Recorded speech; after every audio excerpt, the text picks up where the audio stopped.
তিন মাস হয়ে গেলে এখনো এডিসি প্রশাসনের তরফে এক্সিকিউটিভ কমিটি তৈরি করা হয়নি।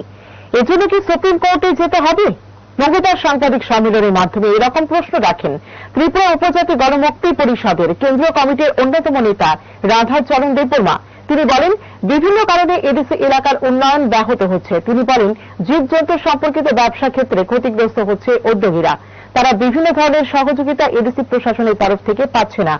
অন্যান্য বিভিন্ন ক্ষেত্রে নানান দুর্বলতা নিয়ে প্রশ্ন তোলেন তিনি।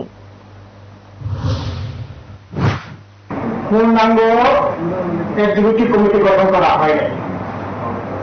পূর্ণাঙ্গ না হোক অন্ততপক্ষে কোরআন যত হয় সেরকম ভাবে এক্সিকিউটিভ কমিটি গঠন করা উচিত ছিল, কিন্তু 3 মাস প্রায় শেষের পথে এখনো কেন কি কারণে এই এক্সিকিউটিভ কমিটি গঠন করা হচ্ছে না, এই এক্সিকিউটিভ কমিটি গঠনের জন্য কি সুপ্রিম কোর্টে যেতে হবে,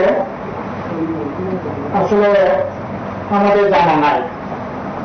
আমরা এতে নতুন এক্সিকিউটিভ কমিটি গঠন না হওয়াতে নীতিগতভাবে কোন ধরনের সিদ্ধান্ত নিতে পারছে না, সিদ্ধান্ত নেওয়া যাচ্ছে না। এতে জনগণের যে স্বার্থ রক্ষা করবার যে কথা ছিল, অর্থাৎ এডিসি এলাকার যে উন্নয়ন, এক কথায় বলা যেতে পারে মুখ থুবড়ে পড়েছে। পৌঁছে গেলাম একে নিজস্ব তত্ত্বাবধানে স্থায়ীভাবে সাহা টেক্সটাইলস এখন ত্রিপুরা রাজ্যের আগরতলা শহর কর্ণেলচৌমুহনীতে। প্রথম বর্ষপূর্তি উৎসব উপলক্ষে 1 আগস্ট থেকে 5 আগস্ট নিশ্চিত 20% ছাড় ও তারও বেশি বাই 1 গেট 1 ফ্রি। এই অফার শুধুমাত্র সাহা টেক্সটাইলস আগরতলায় এবং অনলাইন স্টোর বুননে।